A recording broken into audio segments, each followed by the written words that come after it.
Ashley Buzzard enters not guilty plea for the murder of her 9-year-old daughter Melody.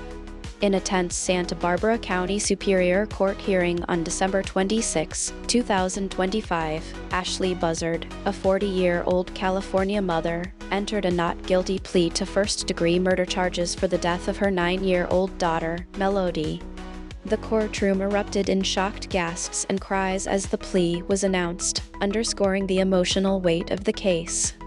Melody's remains were discovered on December 6 in a remote area of Utah, prompting a multi-state investigation that traced the family's October road trip from California through Nevada, Arizona, Utah, Colorado, Wyoming, Nebraska, and Kansas. Authorities allege that Buzzard deliberately concealed the trip, using disguises, wigs, and altered license plates to avoid detection. Surveillance footage from a rental car agency captured both mother and daughter near the Utah-Colorado border shortly before the presumed murder.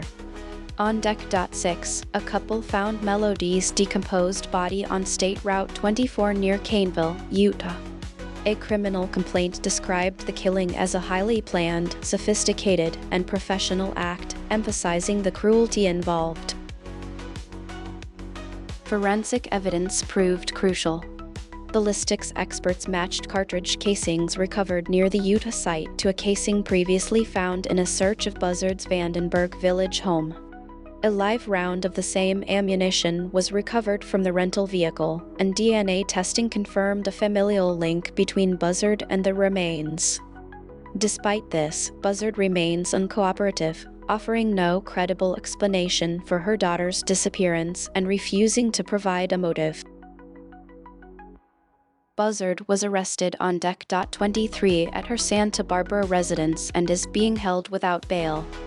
A preliminary hearing is set for Jan. 7, when a judge will determine whether the case proceeds to trial.